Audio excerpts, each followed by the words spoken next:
Hello everyone, welcome to my channel market movers. अभी हम लोग निफ्टी और बैंक निफ्टी का मंडे के लिए डिस्कशन देख लेते हैं।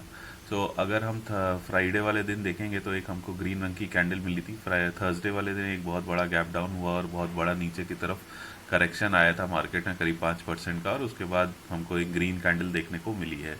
देखिए, मैं बार बार आप लोगों से यह भी डिस्कस करता हूँ और शेयर करता हूँ कि कभी भी जो मूव्स आते हैं, खासकर एफएनओ स्टॉक्स में और इंडेक्स में, वन साइडेड मूव नहीं आते हैं अनटिल अनलेस बहुत बड़ा क्रैश की सिचुएशन ना बन जाए। उसके अलावा अगर मूवमेंट कभी भी इंडेक्स या एफएनओ के स्टॉक्स में आएगी तो वो हमेशा एक बार नीचे की तरफ मूव आएगा, फिर थोड़ा सा पुल बैक आएगा, फिर वापस हो सकता है कि एक दो दिन रेंज में रहे, कंसोलिडेट करे और उसके बाद अगला मूव डिसाइड करे नीचे की तरफ या ऊपर की तरफ। अगर हम देखेंगे थर्सडे वाले दिन एक काफ़ी बड़ा गैप डाउन होकर 5% का हमको करेक्शन मिला, और उसके बाद फ्राइडे वाले दिन अगेन हमको एक गैप अप मिला और एक ग्रीन रंग की कैंडल देखने को मिली है। अभी अगर आप डेली का चार्ट देखेंगे तो डेली का चार्ट में जो 16,850-40 के आसपास का ये जो जोन है, ये काफ़ी स्ट्रॉन्ग अब रेजिस्टेंस जोन बन गया। अभी आप देख रहे थे ये कितनी बार रीटेस्ट हुआ था, तो ये बहुत इंपॉर्टेंट सपोर्ट था। अब ये सपोर्ट क्योंकि ब्रेक डाउन हो चुका है, तो अब ये बहुत इंपॉर्टेंट एक रेजिस्टेंस का भी रोल प्ले करेगा। सो हमको जब तक इसके ऊपर कोई क्लोजिंग नहीं मिलती है निफ्टी में 16,850 के ऊपर, हम थोड़ा सा एग्रेसिवली या बोलिए पोजिशनली लॉन्ग साइड की पोजीशन बनाना अवॉइड ही करेंगे। क्योंकि मंडे को अगर हमको इन केस जैसे कि एसजीएक्स निफ्टी दिखा रहा है कि 300 पॉइंट्स गैप अप, अगर वही सिचुएशन कल मॉर्निंग में हमको देखने को मिलती है और बाय चांस निफ्टी हमको 300 पॉइंट्स गैप अप भी मिलता है, तब भी मैं उस गैप अप को थोड़ा सा चेज नहीं करूँगा। मैं वेट एंड वॉच ही करूँगा थोड़ा सा, और उसके बाद ही अपनी एंट्री डिसाइड करूँगा कि हमको अपनी एंट्री कहाँ लेनी है। अभी हम लोग एंट्री देख लेते हैं 15 मिनट्स के चार्ट के हिसाब से। डेली चार्ट के हिसाब से हमारा ये जो जोन 16,850 और उसके बाद 17,020 के आसपास का जो जोन है, ये काफ़ी स्ट्रॉन्ग रेजिस्टेंस जोन है। अगर अभी हम 15 मिनट्स के चार्ट पे देखते हैं तो 15 मिनट्स के चार्ट पे अगर आप देखेंगे, यहाँ कंटिन्यूसली एक काफ़ी बड़ा डाउनफॉल आया, अगले दिन एक गैप अप हुआ और गैप अप ये सस्टेन होके एक रेंज में काफ़ी टाइम इसने काम किया और उसी रेंज में इसने क्लोजिंग दी है। अभी देख लीजिए, यहाँ पर एक ट्रेंड लाइन जा रही है और नीचे की तरफ एक ये 16,600 का एक इम्पॉर्टेंट सपोर्ट है इंट्राडे के हिसाब से।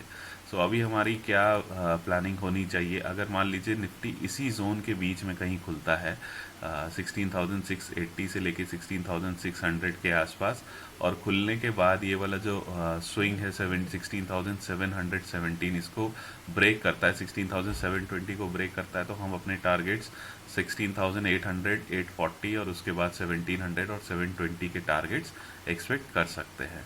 अब मान लीजिए बहुत बड़ा गैप अप होता है, जो कि एसजीएक्स अभी दिखा रहा है 300 पॉइंट्स। तो अगर गैप अप बहुत बड़ा होता है और डायरेक्टली हम 17,000 पे खुलते हैं या 16,950 पे खुलते हैं, तो वहाँ पर थोड़ा सा वेट एंड वॉच ही करना होगा। ये बाय चांस अगर हमको गैप अप इस जोन के आसपास मिलता है 16,850 या 17,030-40 के आसपास मिलता है, तो मेरे अकॉर्डिंगली यहाँ पर अगर आपको कोई रेड रंग की कैंडल मिलती है तो वहाँ पर एक तुरंत आप सेलिंग की पोजीशन बना सकते हैं। अगर यहाँ 16,850 के आसपास मिलता है तो आप थोड़ी तुरंत सेलिंग की पोजीशन बना सकते हैं। हमारा जो टारगेट होगा वो ट्रेंड लाइन ये जो यहाँ पे है, इसी के आसपास हमारा टारगेट होगा निफ्टी में। अब देखिए, एक सिचुएशन ये हो सकती है कि यहाँ पर सीधे गैप अप खुले और रेड रंग की कैंडल मिले, हम वहाँ पर एक सेलिंग की पोजीशन बनाएं, और सेलिंग की पोजीशन बनाने के बाद अगर मार्केट नीचे आता है, ये ट्रेंड लाइन का सपोर्ट लेता है और सपोर्ट लेने के बाद फिर ऊपर जाके यहाँ पे थोड़ा बहुत टाइम स्पेंड करता है, और जब ये ब्रेकआउट देता है तो हम इसी स्विंग लो के नीचे का स्टॉप लॉस रख के ऊपर के टारगेट 16,950 और 17,000, 17,020 के टारगेट्स एक्सपेक्ट कर सकते हैं। ये मेरा बाइंग का व्यू होगा सेलिंग में हम थोड़ा सा जब तक इस जोन के नीचे इंट्राडे में हमको 16,600 के नीचे कोई कैंडल की क्लोजिंग नहीं मिल जाती है, तब तक हम थोड़ा सा सेलिंग इंट्राडे में अवॉइड करेंगे। एक बार हमको इसके नीचे कोई सेलिंग कैंडल मिल जाती है रेड रंग की, जैसे 15 मिनट्स की कोई कैंडल बनती है, तो हम वहाँ पे अपनी सेलिंग की पोजीशन बना सकते हैं। हमारा जो इमीडिएट टारगेट होगा वो फ्राइडे का जो लो है वो होगा, और उसके बाद ये वाला जो जोन है 16,400 के आसपास का हमारा जो टारगेट होगा वो दूसरा टारगेट निकल कर आएगा सेलिंग साइड पे। अभी बैंक निफ्टी का चार्ट देख लेते हैं। तो बैंक निफ्टी का चार्ट भी अगर आप देखोगे, डेली चार्ट अगर पहले मैं देखता हूँ, तो डेली का चार्ट में अगर हम देखते हैं तो डेली के चार्ट के हिसाब से जो रेजिस्टेंस निकल कर आता है वो 36,600 से लेके 36,850 के आसपास का ये जो जोन है, ये काफ़ी स्ट्रॉन्ग रेजिस्टेंस जोन है बैंक निफ्टी का, क्योंकि इसी को ही मल्टीपल टाइम्स बैंक निफ्टी ने टेस्ट किया था और उसके बाद एक गैप अप को बाद इसको तोड़ के नीचे की तरफ क्लोजिंग दी थी, और अभी फ्राइडे को इसने उसी को रीटेस्ट करने की ये कोशिश कर रहा है। सो अभी अगर हम लोग इसको 15 मिनट्स के चार्ट पे देखते हैं तो 15 मिनट्स के चार्ट पे भी देखेंगे तो एक गैप अप हुआ, गैप अप होने के बाद एक बहुत टाइम तक एक कंसोलिडेट होता रहा है। सो अभी हमारी क्या प्लानिंग होनी चाहिए? देखिए यहाँ पर अगर हम देखेंगे कि थर्सडे वाला जो हाई था वो अभी ब्रीच नहीं हुआ है बैंक निफ्टी में, तो हमको थोड़ा सा वेट एंड वॉच करना पड़ेगा। अगर इसके ऊपर हमको कोई 15 मिनट्स की कैंडल क्लोजिंग देती है तभी हम इसमें अपनी बाइंग की side position. So bank Nifty में हमको इसके ऊपर कोई भी 15 मिनट्स की अगर कैंडल क्लोजिंग मिल जाती है तो हम उसके लो के स्टॉप लॉस के साथ और उसके हाई के ऊपर एंट्री ले सकते हैं। हमारा जो इमीडिएट टारगेट होगा वो 37,100 के आसपास होगा, और दूसरा टारगेट जो होगा वो 37,300 के आसपास का टारगेट निकल कर आता है।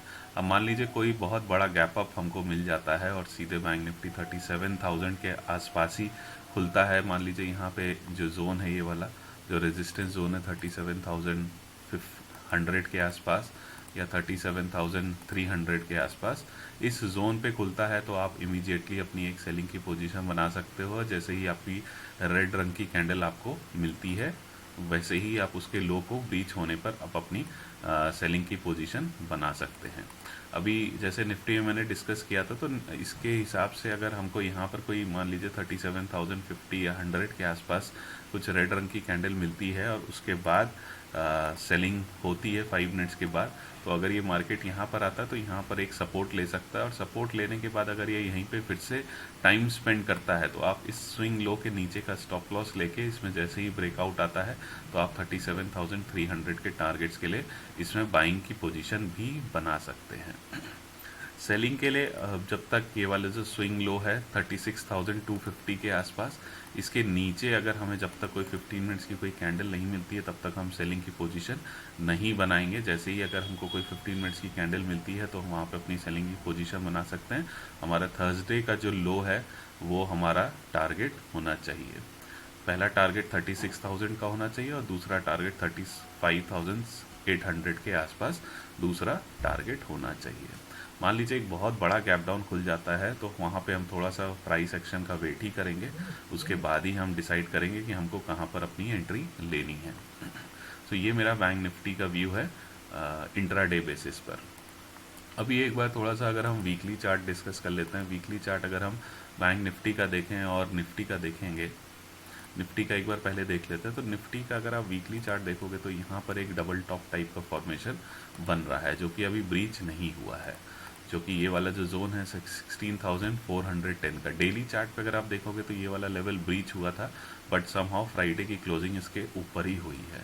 सो हमको थोड़ा सा अलर्ट रहना चाहिए। अगर ये 16,400 के नीचे कोई भी हमको वीकली अगर कैंडल की क्लोजिंग मिल जाती है तो वहाँ पर थोड़ा सा सेलिंग और एग्रेसिव हो सकती है, क्योंकि डबल टॉप के जो टारगेट्स जब ब्रीच होते हैं तो जो भी स्विंग हाई होता है और जो भी स्विंग लो होता है उसके हिसाब से जो टारगेट्स होते हैं वो करीब करीब उतने ही पॉइंट्स के नीचे की तरफ निकल कर आते हैं। तो ये करीब 2000 पॉइंट्स का जो रेंज है यही नीचे की तरफ निकल कर आपको देखने को मिलते हैं।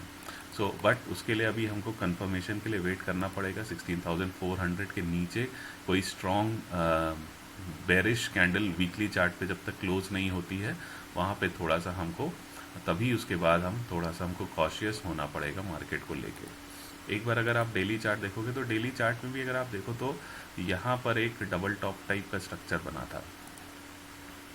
यहाँ पे एक डबल टॉप टाइप का स्ट्रक्चर बना था, उसके बाद यहाँ पे ब्रेक डाउन होने के बाद अगर आप देखोगे तो यहाँ पे बाइंग तो आई थी, बट ये बाइंग के बाद फॉलो अप नहीं आया, इसमें कंटिन्यूसली सेलिंग आई और उसके बाद इसने मार्केट ने इसको तोड़ के नीचे की तरफ ये एक बार पुल बैक दिया और वापस ये नीचे की तरफ ही इसने क्लोजिंग हमको आते हुए दिख गई थी।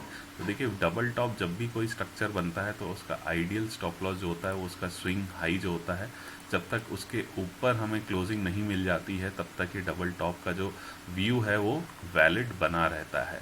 सो हमको इसके ऊपर जब तक क्लोजिंग नहीं मिलती है हमें उससे पहले बहुत एग्रेसिवली बाइंग की पोजीशन नहीं बनानी चाहिए। सो वीकली चार्ट पे अगर हमको इस तरीके का स्ट्रक्चर बनता है तो थोड़ा सा हमको अलर्ट होना पड़ेगा। बैंक निफ्टी का भी अगर आप चार्ट देखेंगे तो बैंक निफ्टी में भी अगर आप देखो तो यहाँ पे एक डबल टॉप टाइप का स्ट्रक्चर बना था, यहाँ पे ब्रेक डाउन दिया था, ब्रेक डाउन के बाद फिर एक हमको ऊपर की तरफ पुल बैक दिया और फिर मार्केट ने कंटिन्यूसली नीचे की तरफ जाते हुए एक बार फिर पुल बैक दिया, फिर ग्रीन फिर एक रेड और फाइनली हमको सीधे ब्रेक डाउन नीचे की तरफ आते हुए मिल गया था। सो इसका भी जो स्टॉप लॉस था वो 38,430 के आसपास था और उसके ऊपर हमें कभी भी क्लोजिंग नहीं देखने को मिली। तो इस तरीके के कभी भी जब स्ट्रक्चर्स बनते हैं हमको थोड़ा सा अलर्ट हो जाना चाहिए डबल टॉप में सेलिंग के लिए। सो ये मेरा थोड़ा सा वीकली और इंट्रा डे का व्यू है बैंक निफ्टी और निफ्टी के लिए। वीडियो आप लोगों को अच्छा लगता है तो प्लीज़ इसको लाइक करिए, शेयर करिए एंड सब्सक्राइब करिए। Thank you so much.